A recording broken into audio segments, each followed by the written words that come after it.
Museums for the 21st Century, which goes by the shorthand M21, brings together curators and scholars from the US and Indonesia who specialize in the future direction of museums in 3 areas: collection and exhibition and research, engagement with family and youth, and art conservation. The project began in December 2022 as a professional development program consisting of in-person workshops in 3 Indonesian institutions, including Museum Tekstil Jakarta, Museum Provinsi Kalimantan Barat in Pontianak, and Museum Balanga in Provinsi Kalimantan Tengah.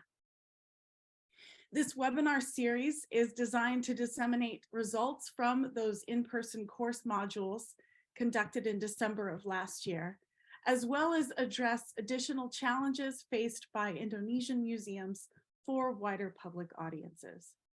The M21 program is made possible through generous funding by the US Embassy in Jakarta. This 3rd session of the M21 webinar series is focused on the subject of curation. This session will address non-Western museum paradigms, curatorial approaches, and concepts of cultural heritage preservation, which are inherent characteristics of Indigenous curation. In addition, it will address various museological behaviors promoting Indigenous curation and the vital involvement of cultural custodians in museums' activities aimed at preserving and transmitting cultural heritage. We are pleased to offer simultaneous translation from English into Indonesian language for our Zoom audience today. This will be provided by our talented interpreter, Anna Rahmawati. In order to select the Indonesian translation, please click on the interpretation tab located at the bottom of the Zoom window. You will need to choose Indonesian and then select Mute Original Audio. This webinar is being live streamed on YouTube, and a recording will also be posted on Tracing Patterns YouTube channel after the event.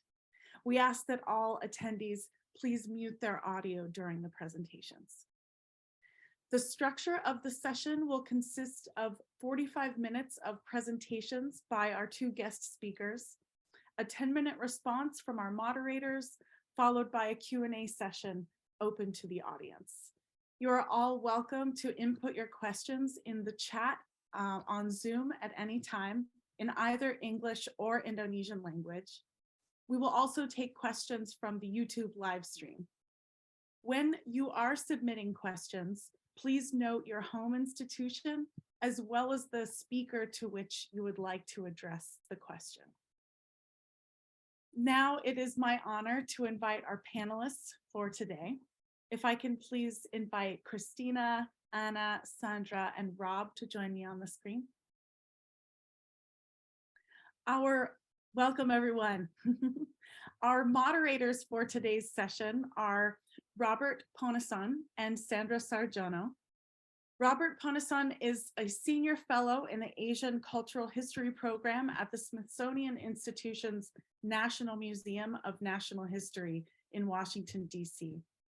A Japan Foundation Fellowship recipient in 2017, his research involves extensive fieldwork among artisan communities and centers on Asian traditional arts and crafts, the reproduction of craft skills, and strategies for cultural heritage promotion and preservation.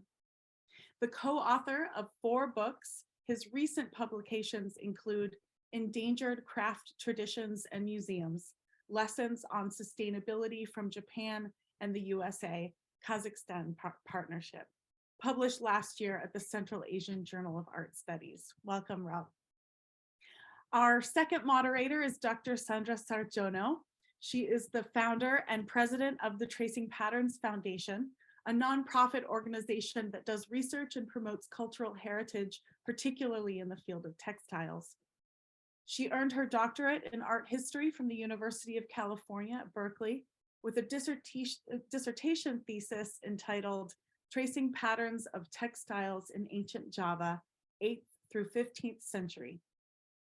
Prior to her PhD program, she worked as assistant curator of costumes and textiles at the Los Angeles County Museum of Art and as textile conservator at the Cooper Hewitt National Design Museum in New York. She is the project leader of the Museums for the 21st Century program. Welcome, Sandra. We're honored today to have not one, but two invited key speakers for our session on curation. Our first speaker will be Dr. Christina Kreps. Welcome, Christina. She is professor of anthropology, director of museum and heritage studies, and Museum of Anthropology at the University of Denver, Colorado, USA.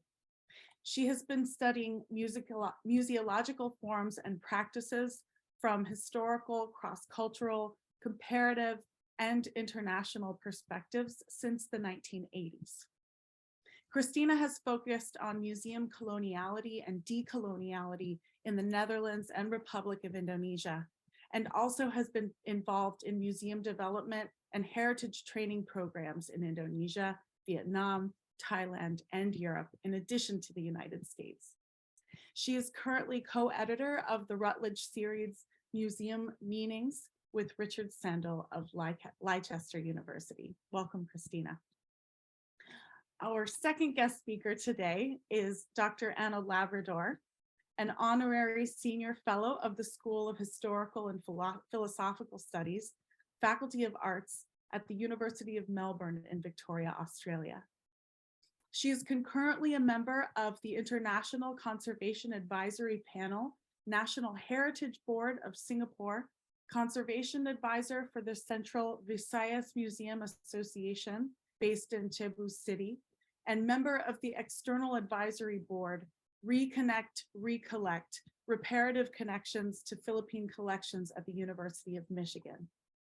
Dr. Labrador is a social anthropologist and museologist by training, having obtained her PhD from the University of Cambridge in 2000 and an MA in Museum and Gallery Management from the City University of London in 1991. She is also a member of the International Council of Museums, Standing Committee for Museum Definition, and serves as secretary of the ICOM Asia Pacific Regional Alliance, and will hold this post until 2025. Thank you and welcome, Dr. Labrador. Without further ado, an introduction by me, let me please invite our first speaker, Dr. Christina Kreps, to share your presentation on curation, and welcome everyone to this event today. Okay. Good morning, everyone. I want to thank Ibu Sandra Sarjono for inviting me to participate in this very impressive seminar series, and to all of the organizers and sponsors, as well as to all of the participants here today. It is indeed a really profound honor and pleasure because of my long association with the Indonesian museum world. So Ibu Sandra asked me to talk about Indigenous curation and museology in Indonesia. So based on my research at Museum Belanga, so that is what my presentation will focus on. And by way of introduction, I want to tell you a story of how I came to do research in Indonesian and at Museum Belanga. And here it is, back in 1992.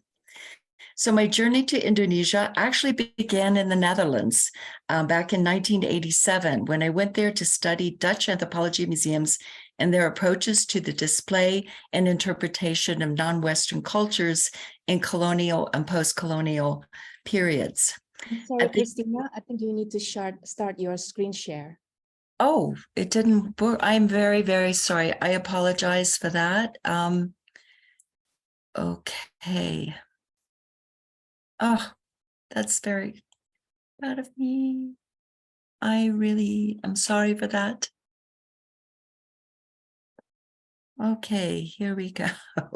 Great. I apologize again. So, all right. At the end of, okay, I'll start over. So I was in the Netherlands in 1987 doing research in Dutch museums. And at the end of my research period there, I presented my findings at an ICOM conference in Leiden. And in the audience were several representatives from Indonesia, including Dr. Andres Bambang Sumadio, who was then head of the Directorate of Museums in Jakarta. Pak Sumadio found my presentation very interesting and suggested that I come to Indonesia to see how the government was using museums for their own purposes and in a post-colonial context. So I made my first trip to Indonesia Museum Belanga in 1989, right after it was designated a provincial museum and placed under the administration of the National Museum System. Pak Sumadio suggested that Museum Belanga would be an ideal site for my study since it was, quote, a brand new museum located in a place where people had no idea what a museum is, end of quote. I later discovered that it was not brand new, but had been established in the 1970s by community leaders to collect and preserve the cultural heritage of Central Kalimantan, and particularly that of the Dayak people. So during this first visit, Pak Sumadio and Directorate staff in Jakarta told me that Orang Indonesia, for the most part, were belum museum-minded. And it was the job of the Directorate to educate the people about museums and make them museum-minded. I was intrigued by this, this phrase, museum-minded and belum, not only because museum-minded was in English, but also because it suggested that some people already were museum-minded, and there was such a thing of being museum-minded. So I asked myself, well, what does it mean to be museum-minded, and how does one become museum-minded? And these were central to my research as I proceeded doing field work later in January 1991, when I returned to Indonesia for an 18-month study of Museum Belanga. And over this study period, I carried out ethnographic research at the museum, which included interviewing staff, observing their daily activities, for example, how they collected and cared for collections, created exhibitions and educational programs, and worked with community members. I also attended administrative meetings and workshops, often organized and run by staff from Jakarta, from the Directorate, and with international museum experts. In addition to my research at Museum Belanga, I also spent a lot of time in Jakarta and other parts of Indonesia visiting museums and talking to staff. My aim was to get a general picture of National Museum development and to see how Indonesian museums were similar and different from Western-style museums. So over the course of my research, I learned that people in Central Kalimantan, and indeed in other parts of Indonesia, were sudah already museum-minded, but in their own ways. They had their own culturally specific ways of taking care of and preserving their tangible and intangible cultural heritage and transmitting it from one generation to the next. While the modern museum idea was new to many in Central Kalimantan and elsewhere in Indonesia, curatorial and museological behavior, or the collection and care and conservation, preservation and display of things that people valued, had in a very long history. So now I'll show you some examples of Indigenous curation or local museology I observed in Museum Belanga back in the early 1990s, as well as Indigenous models of museums and curation from elsewhere in Indonesia and Kalimantan. As I previously mentioned, while conducting research at Museum Belanga, I had the opportunity to observe museum staff plan and create exhibitions. This process also generally involved working with community members who were knowledgeable about various aspects of Dayak culture and many of the objects in the museum collection. I later realized that these individuals, in many respects, could be considered Indigenous curators if we go back to the original meaning of the words. The words curator and curation are derived from the Latin word curare, which means to take care of, and was used in reference to the duties of religious practitioners known as curates. Thus, curators have an ancient association with taking care and being caretakers. This association and its religious and spiritual dimensions became clear to me when I had the opportunity to work with museum staff on in the preparation of an exhibition on traditional wood carving in Kalimantan. The exhibition presented from the museum's collections of various objects, including wooden figures known as hampatung and koruhe, originally made by ritual specialists or Basir for use in Hindu kaharingan rituals and ceremonies. I learned that each object is a unique creation endowed with the meanings and powers known only to the Basir that created it. Knowledge about hampatung and koruhe can be sacred, non-public, and only acquired through lengthy apprenticeship. And it is also highly personal and based on individual interpretations of kaharingan. Because the objects were made for specific purposes and had very specific meanings, museum workers were cautious about writing general information about the objects. Out of respect for these traditional customs and beliefs associated with these objects and the related authority of the Basir, museum belongers workers look to them for guidance on how to interpret and present the objects in exhibitions on kaharingan rituals. They also called on Basir to assist them in the production of exhibitions, such as the Upacara Tiwa, which is an elaborate mortuary ceremony. So here's a photograph of some of the Basir who helped the staff construct ceremonial structures such as the Sankaraya and Pasapali, and selected objects for display like Sapundu, Hapatung, and Koruha, and arrange them in their appropriate positions within the exhibition. But here you see is photographs of an actual Tiwa ceremony that I attended over several weeks, and the same kinds of structures that they were creating in the museum. On the right, the Pasapali and the Sankaraya, and here the Sapundu with the sacrificial buffalo, and then a close-up of the Sapundu. The one on the left is at the Tiwa, and the one on the right is from an old Tiwa site in a village. So at the end of the completion of the exhibition, the Basir performed a cleansing ritual to cast out any bad spirits lingering, residing in the objects, and to summon good spirits to bless the museum staff and future visitors, as well as the museum environment in general. So by collaborating with Basir, the museum was practicing its own form of culturally specific and culturally sensitive and context-specific museology that honored local traditions and helped sustain them. Collaboration with Basir was one example of how Museum Balanga was a place or a site for cultural hybridization, or the mixing of local museology and museum culture with the museum culture of the wider professional museum world.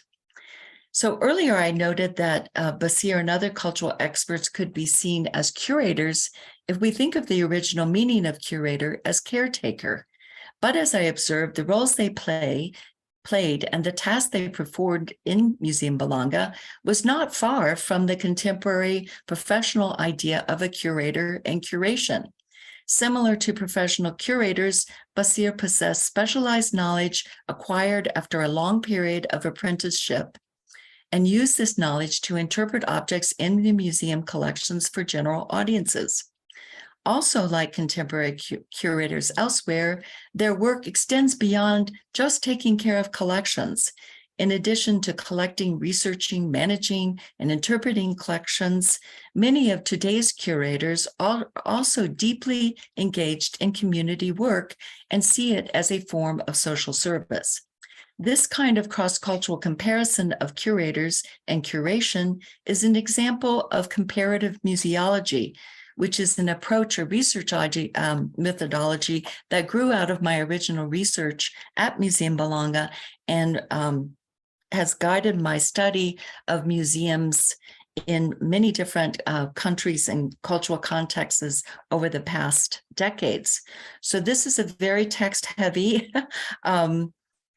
slide in which I describe what comparative museology is to me, and it's concerned with identifying and documenting and critically analyzing similarities and differences in museological forms and behaviors, as well as examples of mixing of museological traditions from different cultural and national contexts and from cross-cultural and comparative perspectives.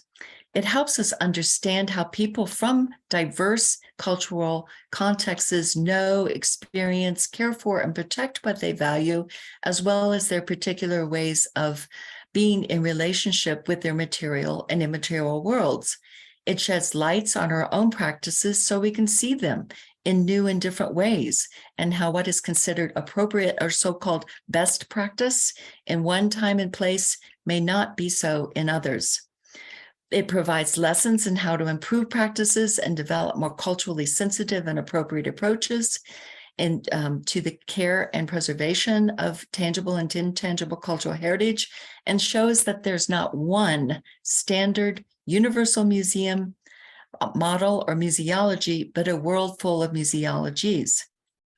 So in this slide is a definition of the basic components of Indigenous curation and museological forms and behaviors.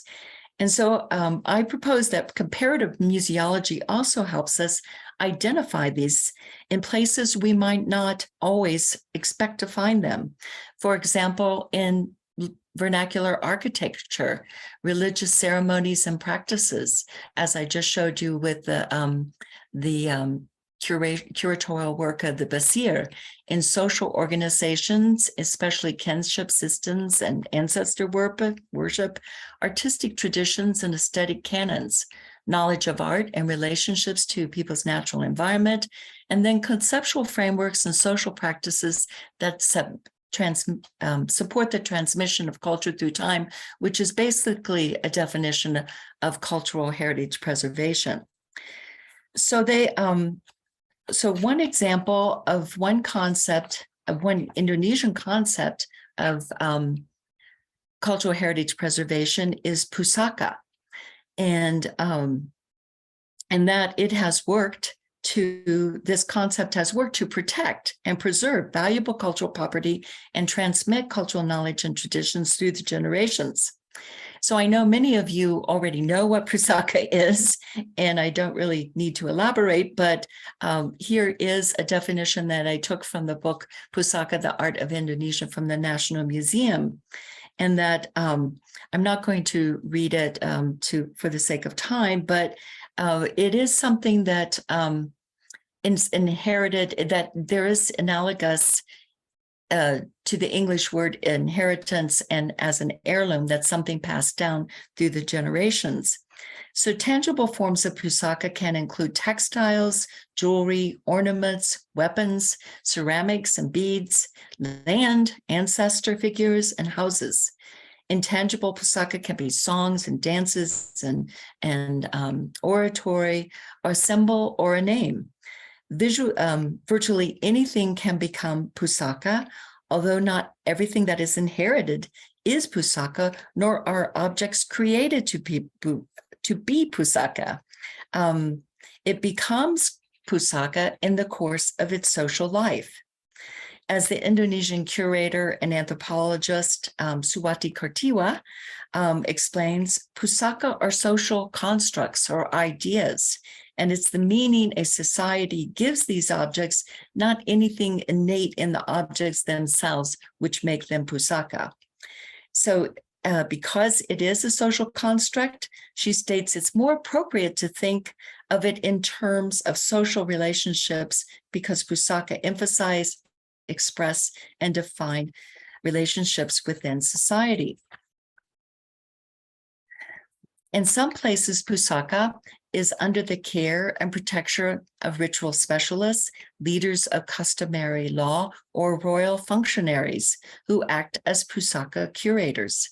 In the royal courts of Java, for instance, the curators of royal heirlooms are known as Abdi Dalem, who are responsible for safeguarding the physical and spiritual properties of the heirlooms, in addition to passing knowledge about them onto younger generations.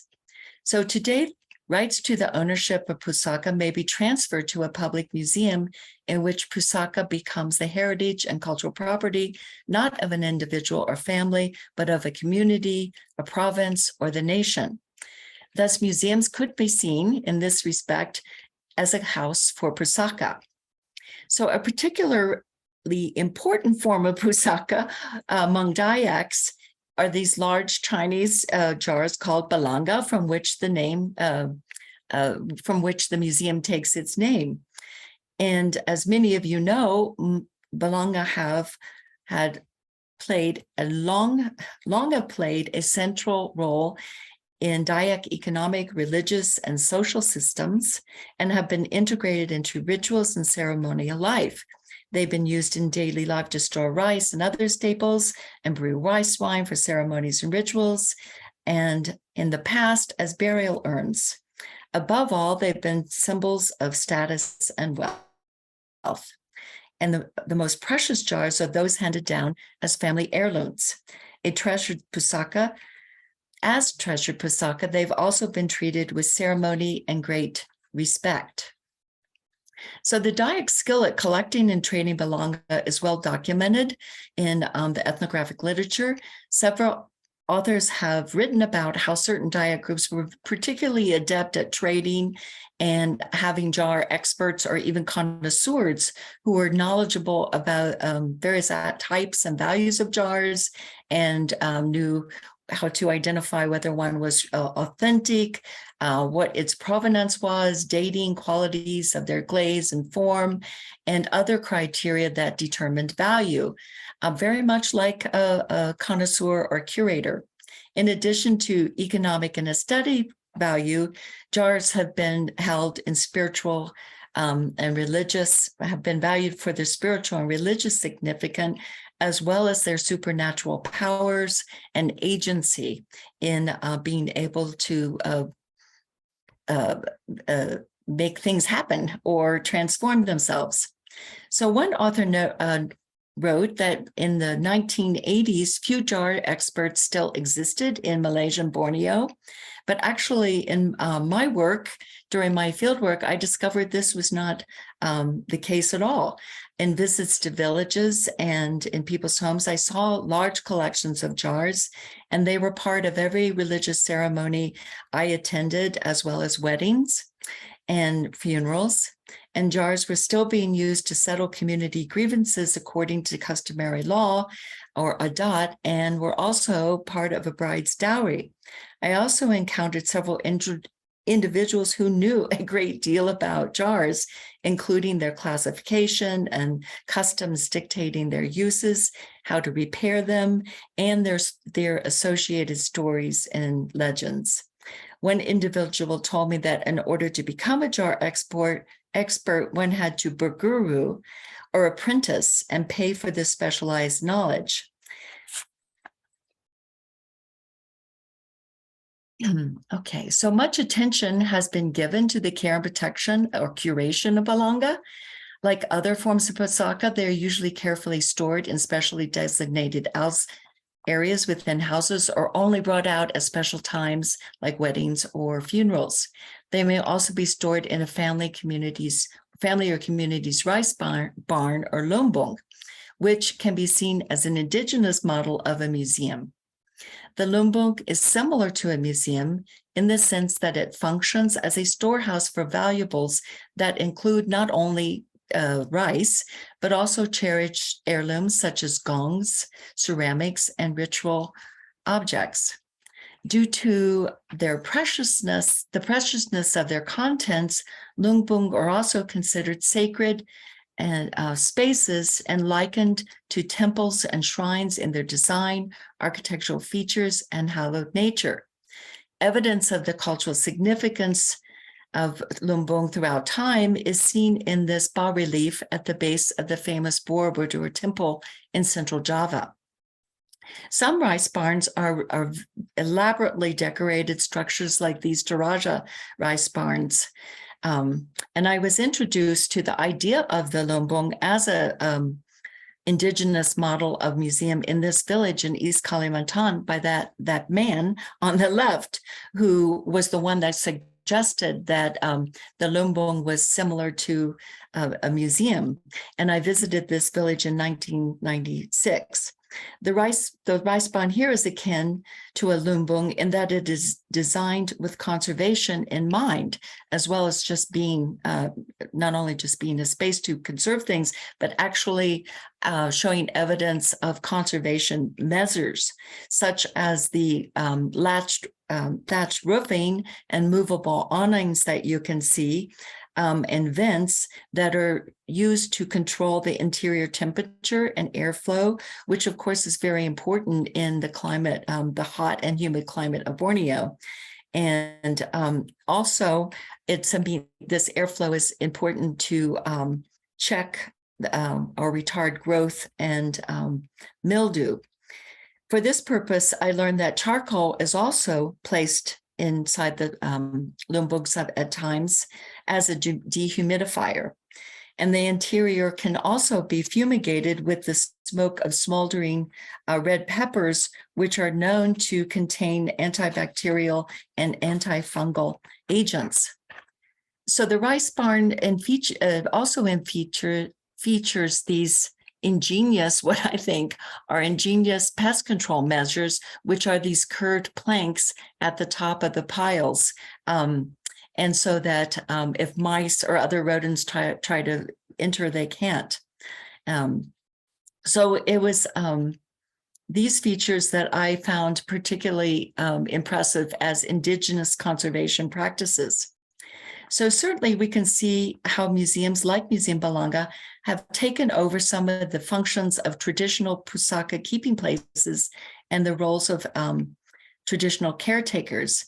And despite their placement in museums, Pusaka objects like Balanga may still be revered by community members or families who may come to visit them from time to time and make offerings to them.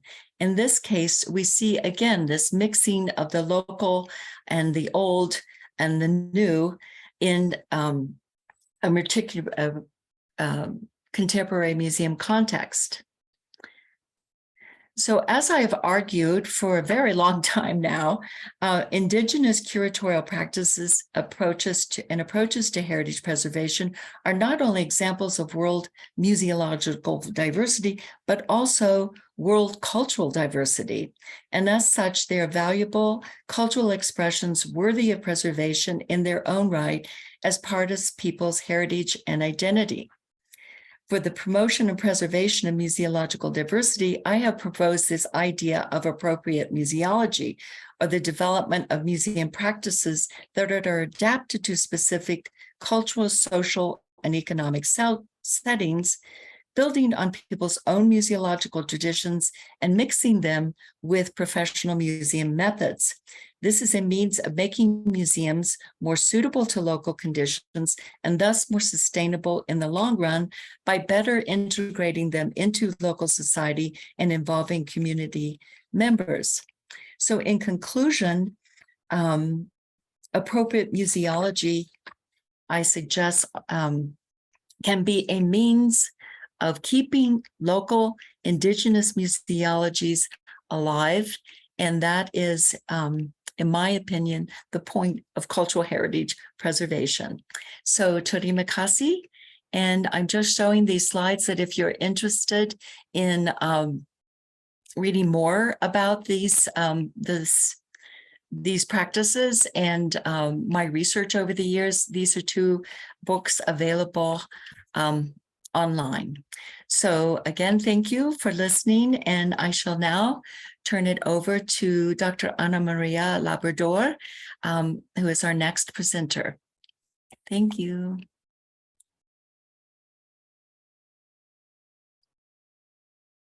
Unmute myself. Okay. I'm would like to thank the organizers of this meeting. Thank you for inviting me here, and also to Sandra, who's been very good at following up all the requirements and all that. And also, it's a true honor to be presenting the curation part of M21 with Christina Kreps. So I really admired her work from the very beginning. Okay, so this presentation will provide an overview of the curatorial processes in planning and installing exhibitions pertaining to the Bangsamoro communities. This particular exhibition, the Faith, Tradition, and Place, Bangsamoro Art from the National Ethnographic Collection, took place at, when I was still a director, a deputy director at the National Museum of the Philippines.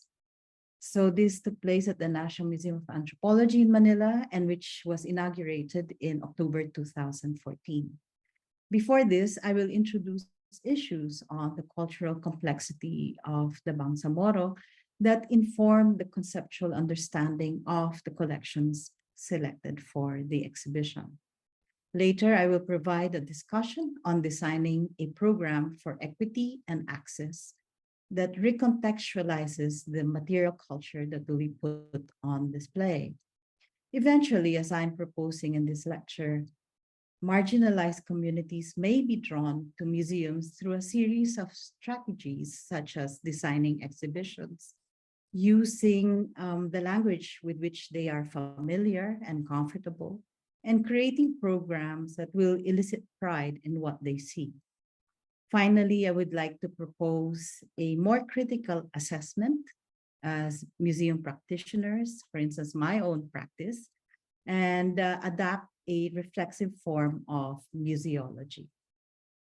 So just to give you an outline of my discussion, so it's a background on the Bangsamoro, and I will show maps and trade routes, and to show you that it's actually closer to Indonesia than you would imagine. And then we'll show the language map and Filipino Muslims' distinctiveness using language. There's also the concern about what is the Bangsamoro Basic Law, and I'll explain that. The exhibition that we put together at the National Museum of Anthropology, how we plan exhibitions at the National Museum, Western Southern Regional Museum in Zamboanga City, that is still part of the National Museum of the Philippines. And finally, to discuss site, language, and representation, and the imperative of reflexive museology. But before we begin, I'd like to actually emphasize the importance of, to remind you about our concern for Ukraine. This is the historic center of Ukrainian port city of Odessa, has been designated as an endangered World Heritage Site by the United Nations Cultural Agency, despite Russian opposition. The first image shows sandbags piled around the statue of the Duke de Richelieu in Odessa in March 2022. Second image was taken during the General Conference of the International Council of Museums in August 2022, pledging more support for Ukrainian colleagues. And, we should do what we can to help them with their threatened heritage. I also want to remind you that there is a new museum definition that can guide you in your practice. So I'm just reading it out, that a museum is not for profit, permanent institution in the service of society that researches, collects, conserves, interprets, and exhibits tangible and intangible heritage. Open to the public, accessible, and inclusive, museums foster diversity and sustainability. They operate and communicate ethically, professionally, and with the participation of communities offering varied experiences for education, enjoyment, reflection, and knowledge sharing. I was one of 20 museum personnel who actually got involved with framing this museum definition. It wasn't easy because it was happening during, the pandemic and lockdown, but it's very much data driven. And so we got all these keywords from members of the International Council of Museums. So it was adopted on the 26th General Assembly in August 2022 in Prague, garnering 22.4% of votes. So it's pretty much a majority. Okay, so just to show you the map of the Philippines and in Asia and the Pacific, where we are, we're very close to Indonesia and Borneo, Malaysian Borneo also. So the work of my colleagues at the National Museum of the Philippines have actually come up with this language map and settlement areas of the Moro groups in southern Philippines and Palawan. So Mindanao, the southern part of the Philippines, and some parts of Palawan also cover the ancestral lands of both Muslim and non-Muslim indigenous peoples. Here's a map to show the location and distribution of the Muslim groups in southern Philippines. So the purple areas show the provinces traditionally settled entirely by Muslim groups. Today, this is a separate geopolitical zone known as the Autonomous Region of Muslim Mindanao as defined by law. The gray areas are regions that are occupied both by Muslim and non-Muslim groups. White areas show the traditional settlements of non-Muslim groups, also called the Lumad. Just to give you an idea that almost 98% of the Philippine population is Christian. So the Muslims are considered a minority in the Philippines. So there is also an ethno-linguistic maps that it was actually put together by the effort of the Ethnology Division of the National Museum of the Philippines. And you can see that it's quite bewildering because there's so many languages spoken in just a few, just the southern part of the Philippines. And I mean, that's really to give you an idea of the complexity of what even putting together an exhibition could be a challenge. So these are the Filipino Muslim groups. There are a number of them, and they're located in different parts of Mindanao, mostly in the southern part of Mindanao. So there is also a group called the Lumad, who they are non-Muslims, and they are also found within the Mindanao area. And just to show you that the trade routes, historical Asian trade routes, even during the Song and Yuan dynasties existed. And so even prehistoric and pre-colonial times, the seas were navigated and strategic locations gave important transportation access for both local and foreign traders to Southeast Asia, China, and even the South Pacific regions. Sulu alone, the very southern tip, was significant trading entrepot for marine products because of its favorable locations within the trade routes between China, India, and the rest of Southeast Asia. So just to give you some images, this is an old mosque built on the Tabawan coast in Tawi-Tawi. And then you would have from a historical collection of the Ethnology Division, the seascape of Tawi-Tawi. And like in many parts of Indonesia and Malaysia, Trepang trade was very lucrative. So the Bangsamoro is actually from the term Bangsa, meaning nation, and Moro or Muslim. in simplified terms, it pertains to collective identity, aspirations, and homeland of the Muslim in Mindanao, Philippines. Several aspects contribute to the development of the Bangsamoro as a cultural and socio-political construct that is still being contested up to today. Accordingly, a brief outline of the Islamization of Southern Philippines is crucial in understanding the complexity of the Bangsamoro. And so I've actually given a chapter of a book in which I and a young colleague, Cyril Santos Sabio, wrote and I think it's going to be shared with you by Sandra so that I don't have to focus too much on that. But just to give you this idea that the representation in photographs could also be quite misleading, and sometimes, it's this exotic view. For instance, the focus on a man with his many wives are always kind of like the main thing.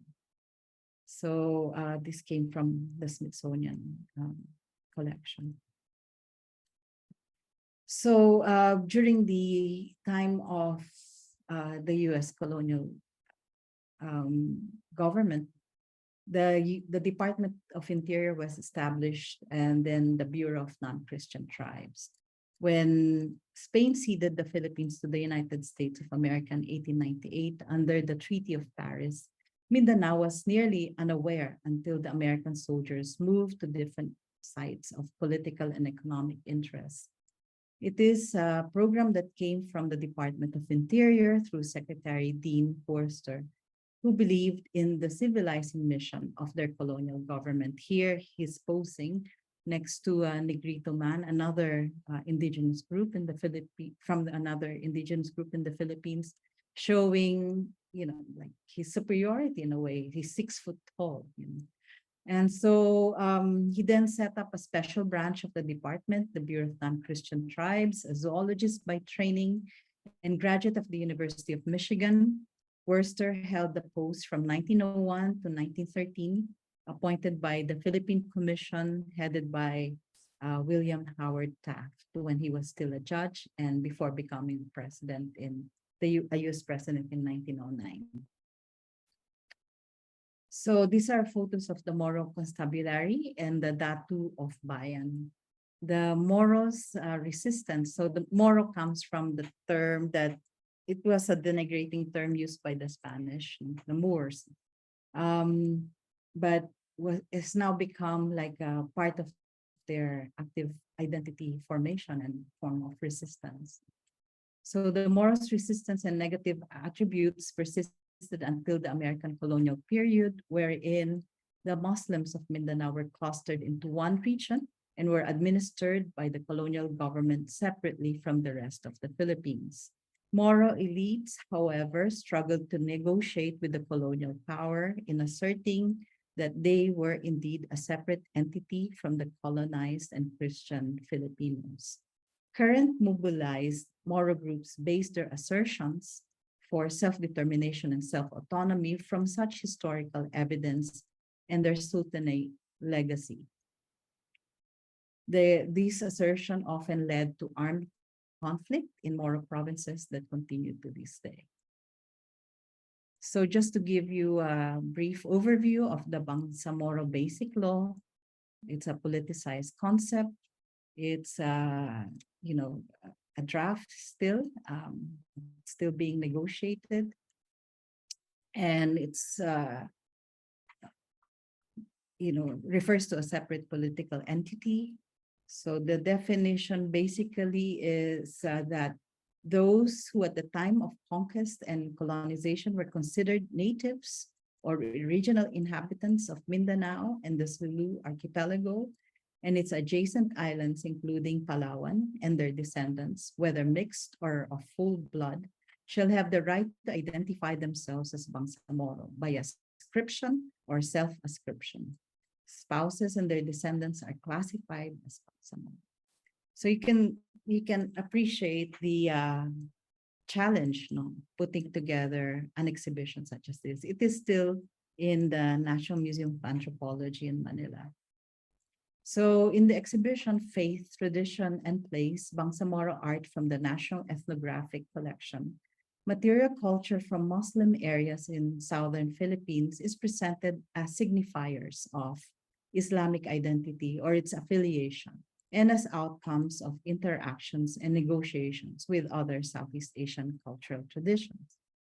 It explores themes that bind together diverse materials from Islamized, ethnic, and indigenous groups in Mindanao, Sulu, Palawan, and the rest of southern Philippines. The spread of Islam in southern Philippines is demonstrated not as a one-way process, but rather as a complex and dynamic interplay of local connections and negotiations with influences from outside the community. What Dr. Kreps mentioned about, the different museologies that can be adopted to be able to put something like this together. So the focus of the exhibition is the artistic heritage and art making traditions of the different Muslim ethno-linguistic groups in Mindanao, southern Philippines. The exhibition on Bangsamoro Art categorizes objects collected from Bangsamoro areas in 4 sections. So it's Islam in southern Philippines, the maritime trade networks, fasting and feasting, communities in faith, art and food, and feasting and the flourishing of traditional art forms.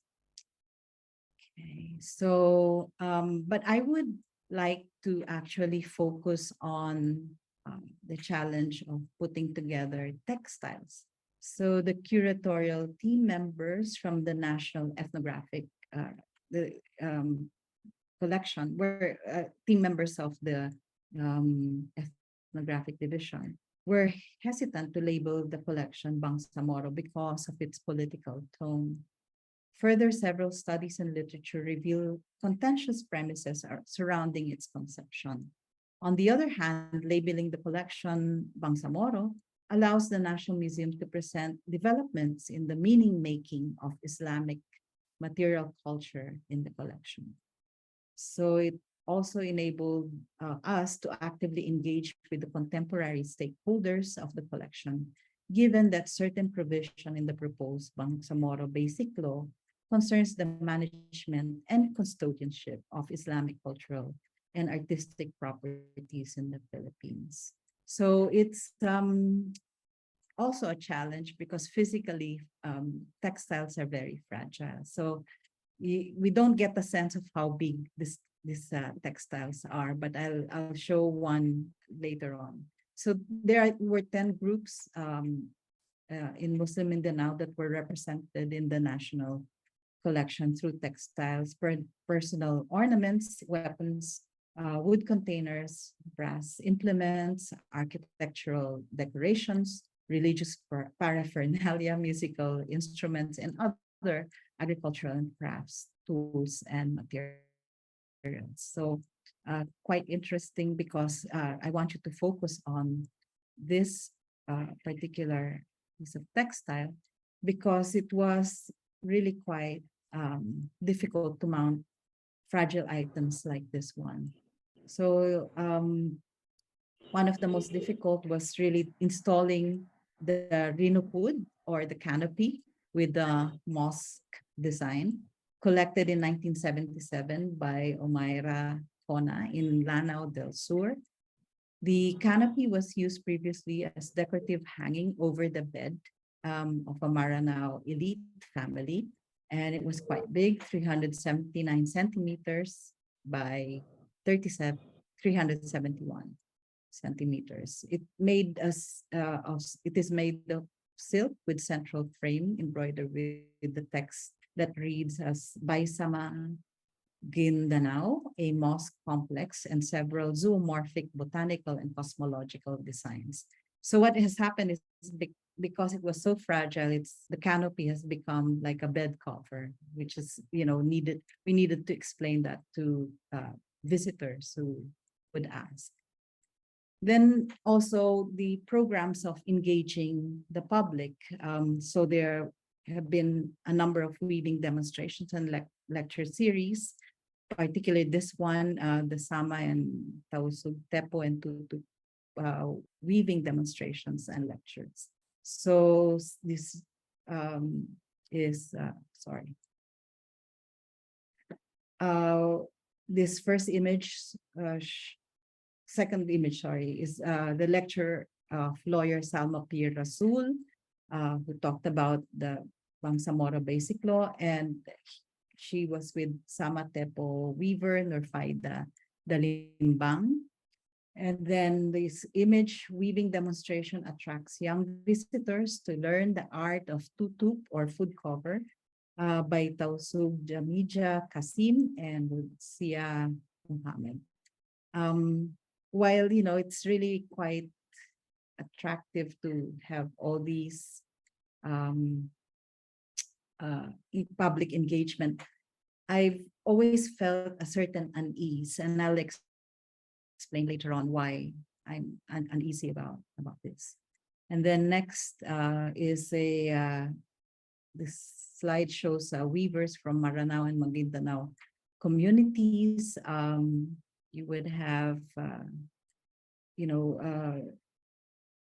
the Maranao weavers, sa Adira, sa Basmala, Manawira, Basmala, and Salika, Maguindanao. I think it's really very, very important to remember names. Usually in ethnographic museums, they would only have place or groups, but never the names and photos of the women. And so, there's also this display of their work, and which, they, in a way, it's like during this particular program, it seemed like they have their own exhibitions within the exhibition. So the unease really comes from the fact that we have to fly them over from Mindanao to go to Manila. And, I've always thought, why not just go there and develop exhibitions and museums to help them preserve their heritage. So, which, it's a good way of introducing an exhibition that we put together during the pandemic. Several lockdowns happened, and was really quite challenging. So the exhibition, this is just one of the exhibitions, but focusing on textiles, the Luhul, Landap, Inaul, and Tenun. So we've titled it Fabrics of Strength and Protection of the Bangsamoro, because we were thinking about this Luhul, which is the canopy that is like a form of protection. So we planned and mounted this and other exhibitions in Zamboanga during the pandemic. We adapted them to the conditions, including social distancing and the use of technology. Part of the strategy too is to make our displays better than those in Manila, as part of our contribution to the healing, healing that we needed from the effects of COVID-19 and maintain well-being. The Luhul, the canopy featuring the tree of life of the Tausug, to show you some of the images of the exhibition.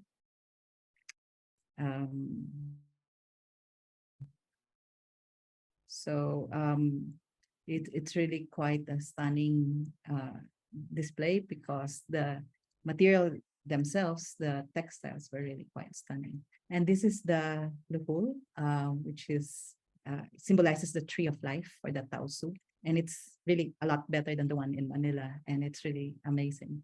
I find this every time when I saw this in person, it's really quite it just takes my breath away every time. So what about making collections accessible? So with the richness of the national collections in the National Museum of the Philippines custody, it is important to go beyond the development of exhibitions we have done in Manila to practice equity and access.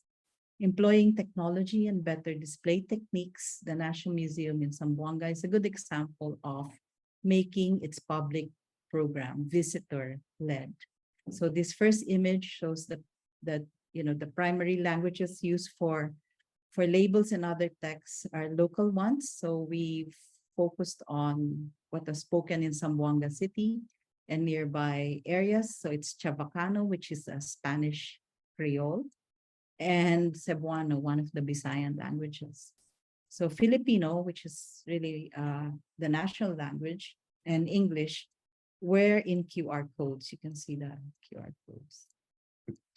So just to show you how we applied the labeling technique for the Lepa or the Sama houseboat. So I'll just show you. Since 2012, I myself dreamed of suspending this houseboat, this real life houseboat from the ceiling to show to visitors what is it like in it, inside, and display the other 10 boats, life-size 10 boats, and the model ones, because to show the sophistication of the seafaring and boat building traditions among the Bangsamoro communities. So the images from 4 to 7 is another reason for hanging the lepa, to be able to display the complexities, the richness of the Sulu Sea, in which the Tubataha Reef, a UNESCO World Heritage Site, is located. It is also to show the material culture, sophistication of the Bangsamoro community's fishing techniques through nets and traps. So just to give you a brief background of why we needed to put together a very attractive exhibition. So sometime in 2012, we managed to upgrade the facilities, including rebuilding a 2-story building to adapt it to host exhibitions. We facilitate the consultation through a 3-day workshop in April 2014. We also, there were still a lot of old exhibitions on seafaring, fishing, and boat building among groups living around the Zamboanga city.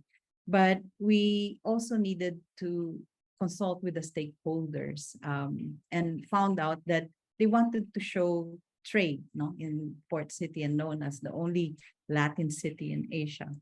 So 2 new exhibitions opened on June 13, 2014, in time for the Philippine-Spanish Friendship Day. I'm just showing you some of the images for that day.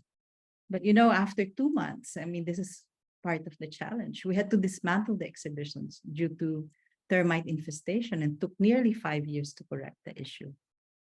So it's probably your story too, this frustration. But also I wanted to talk a little bit about the context of Port Pilar and how the exhibition that we put in there recently had something to do with this particular context. So it's known as the Royal Fort of Our Virgin Lady of the Pillar of Saragossa, and so it's named after it. It was a Spanish garrison barracks, and was I think put together in the 17th century. Okay, but just to show you that the entire fortification is still very much intact, and it's a national cultural treasure. And we had to make sure that the buildings were actually up to standard in terms of putting exhibitions inside. We had a bit of controversy because we had to rebuild this ruin, and the local community did not like that. They preferred their ruin because they say that it's part of the antiquity of the place. But we had to explain to them that if the ruin has something to do with historical events, then that will be acceptable. But this became a ruin because of neglect of our predecessors, and that cannot be enshrined in that way. So eventually they prefer that these are the workers that we hired to carry the lepa, because we were going to display that in that particular building. And recently they actually celebrated its 385th anniversary, the fort. So just to to talk a little bit about the exhibition that we put together. In a way, it's kind of having a sort of inversion, no? Whereas the fort used to be a garrison, a Spanish bastion. We wanted to bring in the Bangsamoro material culture, and it's in a way that was a form of inversion. So I want to talk a little bit about periphery and center, and this is the last two slides. So the imperative of reflexive museology is really timely, and now with the new museum definition. But to show you that Manila is actually right there in the north, Luzon, and Zamboanga City is right here. And so the neglect that I was telling you about has something to do with that it's so far away that sometimes even museum managers forget about it. And also because of the conflict around the area, there's a lot of peace and order challenges there. And sometimes I get my own ideas of what it's like to be in Bangsamoro areas through independent films like this one. So it was a film festival of LGBTQ filmmakers, which is quite interesting. And to see the real situation in other parts of the areas. And in 2013, there was the Zamboanga siege. And also took a while for the city to recover. And some groups have not recovered. They're still in places where they couldn't go back to their own villages. And one example is the Yakan village in Zamboanga City. They have been here since the 1970s, while a lot of the institutions around them, promote them for tourism, for selling all their very wonderful textiles. They are permanently in outside of where they came from Basir, because of the problems during the 1970s. Zamboanga City also has the oldest mosque, biggest mosque also in the western part of Mindanao. There's also like a water village.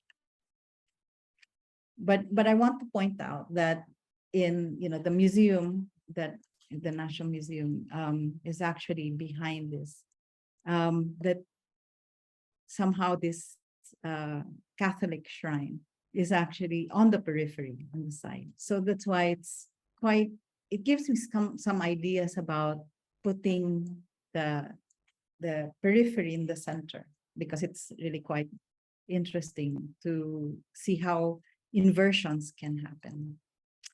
So thank you. Maraming salamat. Terima kasih.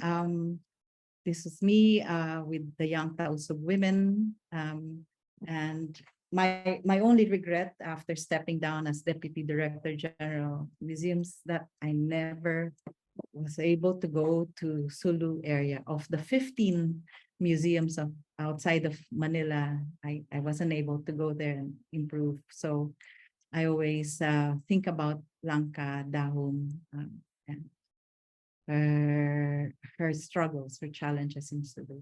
So thank you so much. And I want to acknowledge all these institutions and persons who really inspired me to put this together. Thank you.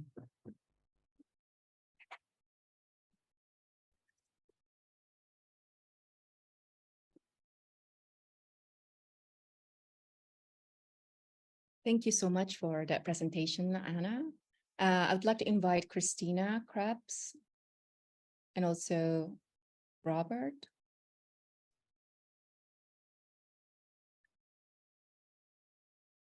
So thank you, Christina, for your wonderful presentation.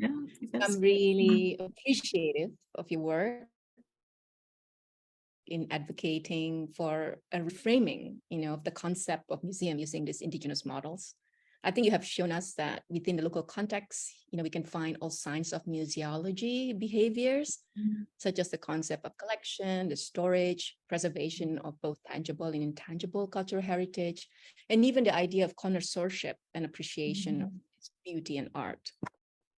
So as Indonesian museums are developing, and I think in many ways we are looking to the West, for models, I think you remind us that we should upload these local curation practices rather than displace them. So I think the challenge is how to extend this local wisdom into the museum environment, right? While at the same time, we need to incorporate new ways of recording information, new methods of conservation, new ways to engage the audience that may be outside of the tradition themselves. So I have a question for you about how do you envision this merging of curation methodologies, considering that the museum's audience is becoming more global and even the new generations are becoming less connected to their own traditions, so they are no longer sort of understood, immediately part of that tradition themselves. For me, okay. Thank you, and thank you, Anna, for that really fascinating, informative lecture first. Yes, I absolutely always want to stress that I think that the mixing is critical, and that I would never say that, I don't think that professional museum methods are important. They are very important for, especially conservation practices and using the technologies when you can have access to it. And so access is a critical component. And how do we, make knowledge as well as technology more accessible? But I think for me, it always comes back to the community and the museum being somehow, I know it's different in a Jakarta, maybe, but certainly on a provincial level, something that I, continue to. The last time I was in Indonesia was in 2014 for a conference called Museums of Our Own, and making, talking about local museologies and making them a part of the community and part of people's lives. And so community involvement is really critical to sustaining not only the culture, but the museum and creating a museum culture. And so now I understand that things are not so top down. My vision was, back in the Suharto era, and when everything was top down, and now it's much more democratic and from a bottom up perspective. And so I think that is, is the community involvement component in the curators and the people working in the museums are these mediators between the museum and the community, and how to bring it together to make the resources of the museum more accessible to the community at large. So it's bringing those worlds together and bridging any kind of gaps between the museum and the community. And so that's where engagement is so critical. And so I don't know if that helps. Great, thank you. Yeah, great. Thanks, Christina. Thank you also to Anna for these great presentations. I really enjoyed them, and we've had a number of questions put forward from the audience, but I'm going to be a little greedy and step in with one of my own questions first, if that's okay. And my question is for Christina. I was really interested in your kind of description of some of the Indigenous curation practices, and a question I thought that is of interest to me as someone who is based in a Western museum, and might also be interesting for people in non-Western museums to hear, is could you share an example, perhaps from your own work, of how aspects of Indigenous curation or museology have informed or been incorporated into Western curatorial or museum practice? Mhm, mhm. Well, I think a really good example of that is, as you know, you probably are very much aware of NAGPRA, the law, the Of course, Native yeah. American Grace Protection and Repatriation Act in the United States, which was a law.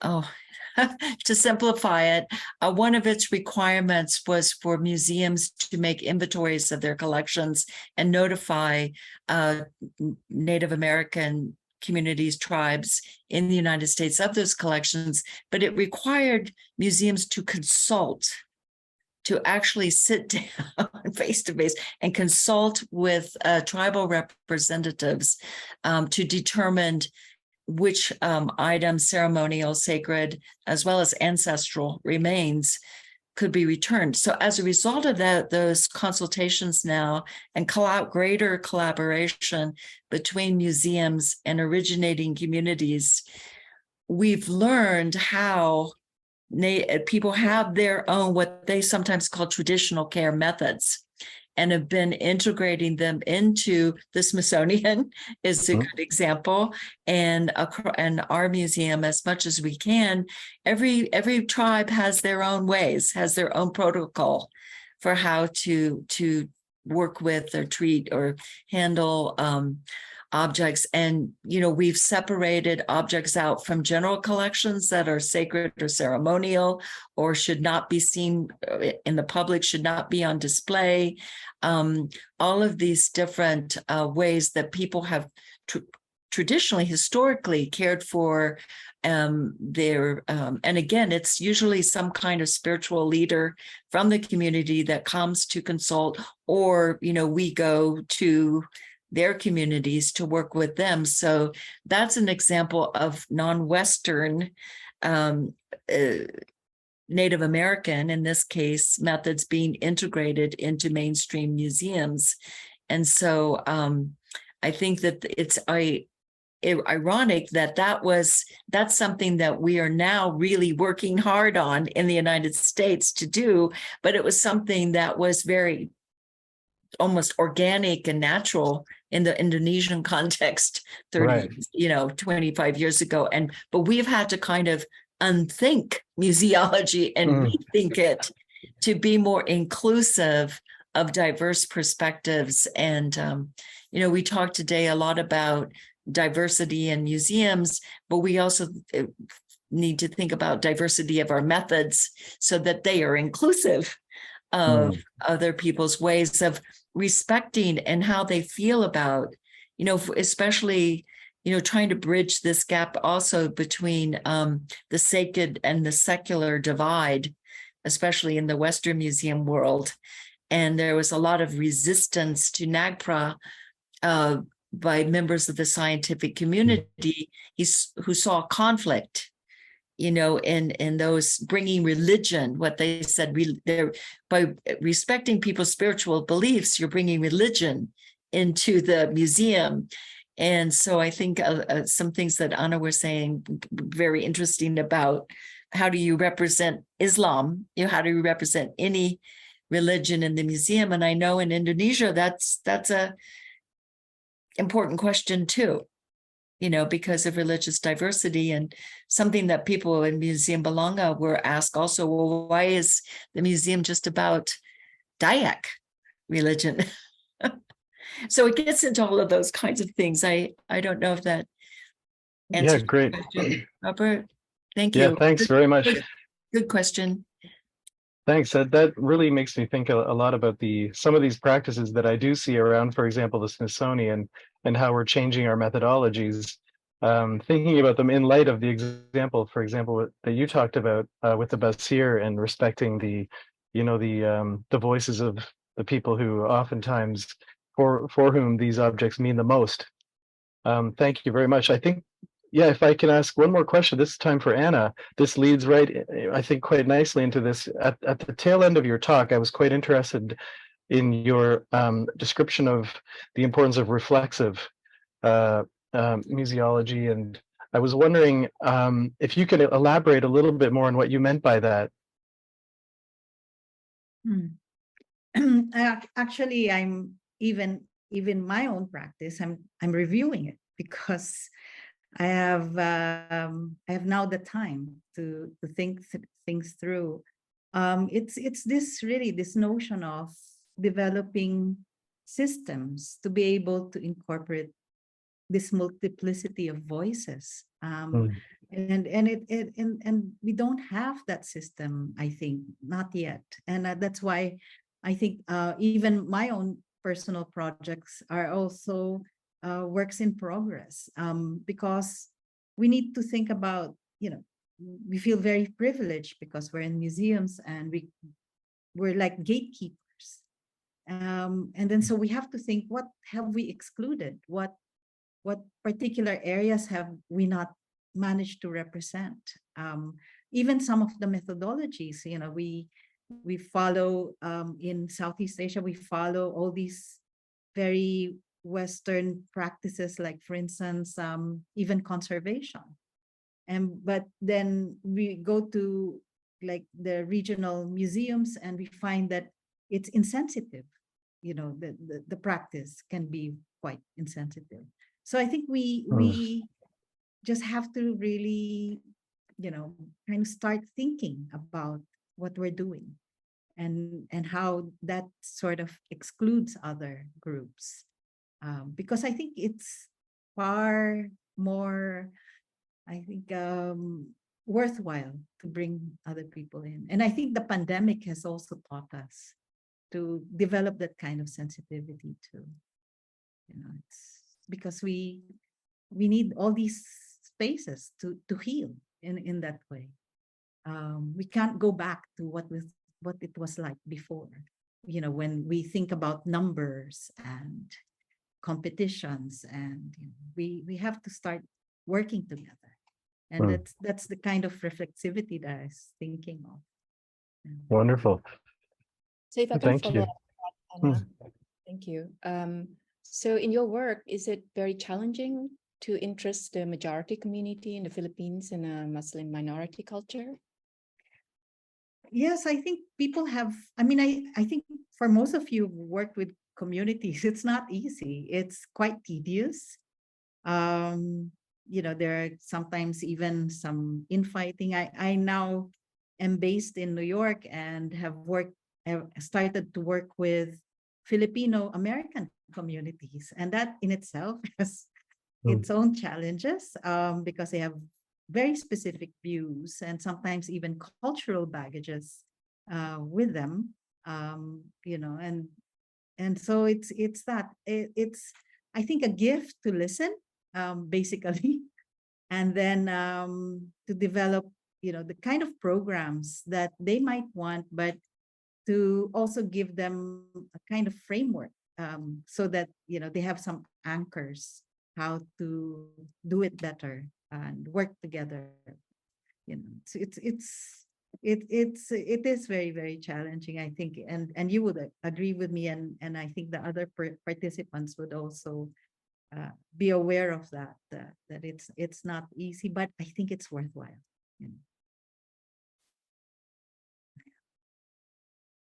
There is another question for Anna about the labeling and the QR code.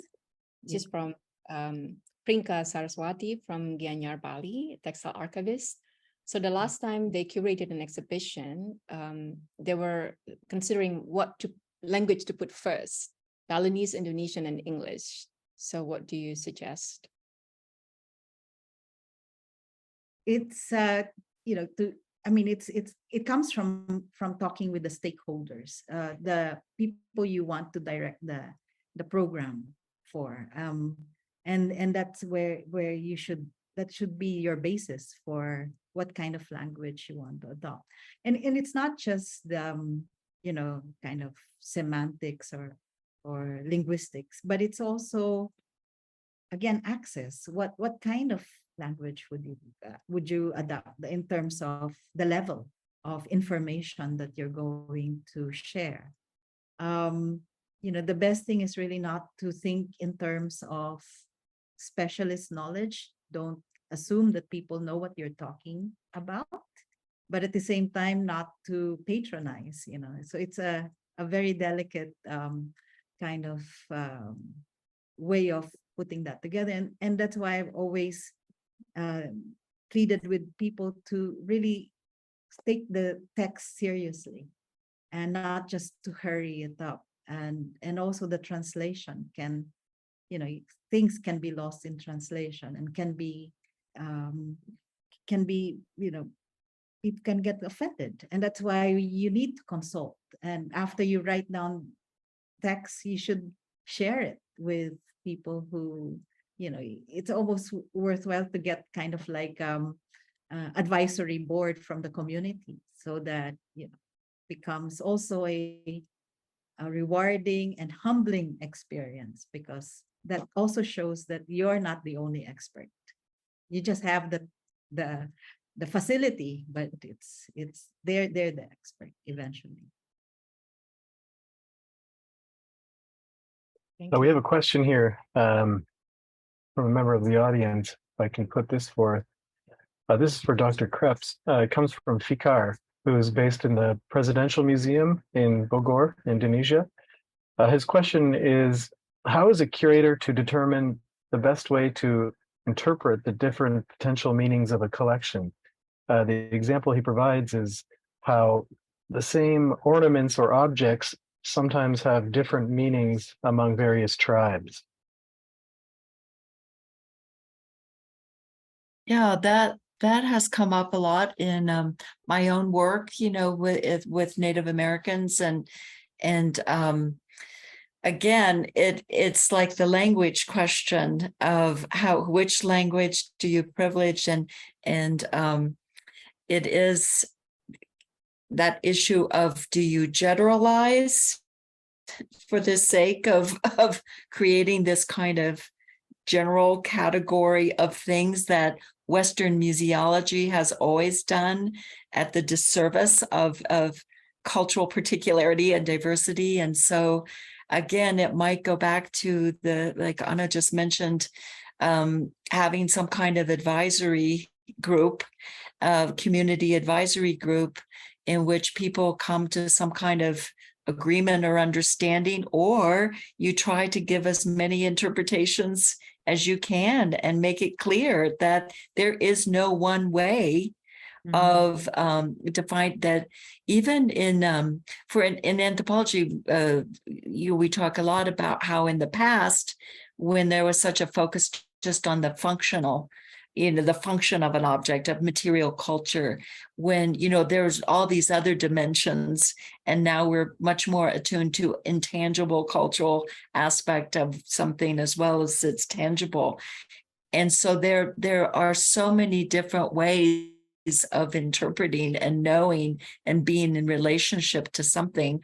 So it is a matter of working that out. If there are people who still around who know something about it, and if not, then try to communicate that there's usually no one way of knowing or interpreting something, that with some people, this is what this is, and this is what this means. But with other people, it could mean something else.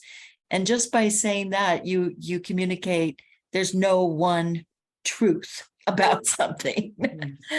So I don't know. It is a challenge. It is a challenge. Certainly. Thank you.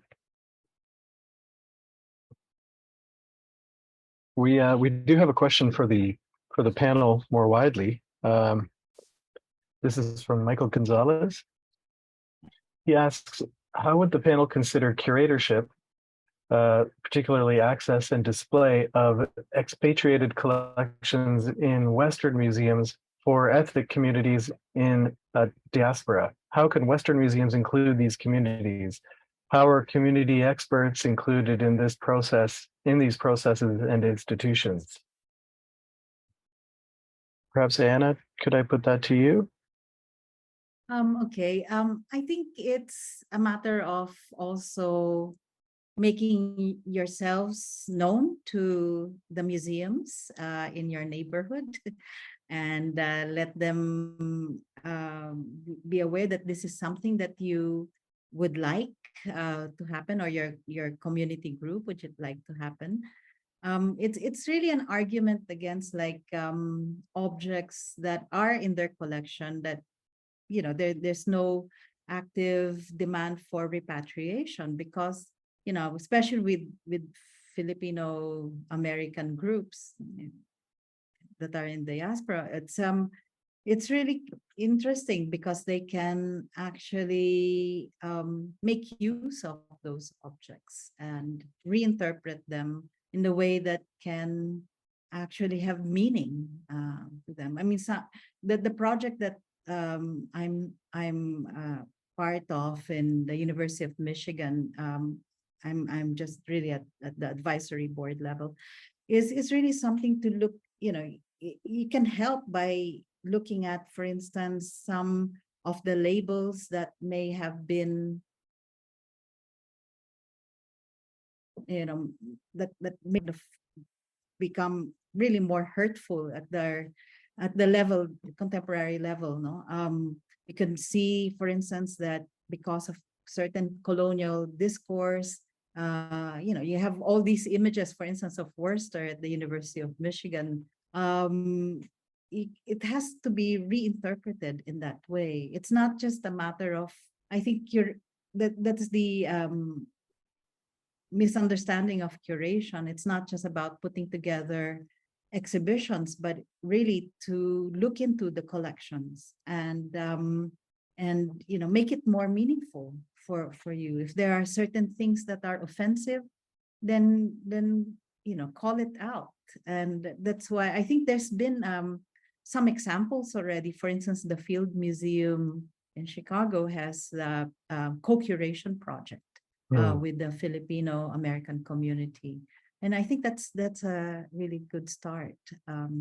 And because that could later on inform a more sensitive exhibition or public programs for the community, so that it could, you know, especially the younger generation could actually appreciate what you know, heritage they have in the museum just next to where they are.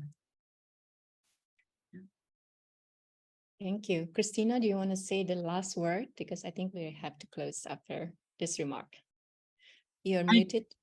I just put something in the chat that just as an example, Paul Basir in the UK, I don't know if anyone knows him, has done a lot of really interesting work on this in with people from Sierra Leone, or both in country and out of country, with objects in UK museums, and how those objects serve as kind of ambassadors for people in the UK, on the part of people from Sierra Leone and the communities living in the UK now. So just as a reference, that's a kind of an interesting work that, and he wrote an article called Diasporic Objects, and it's very much about object biographies and and following those biographies and retracing and for the reconnecting communities with objects in and outside of the country. Yes.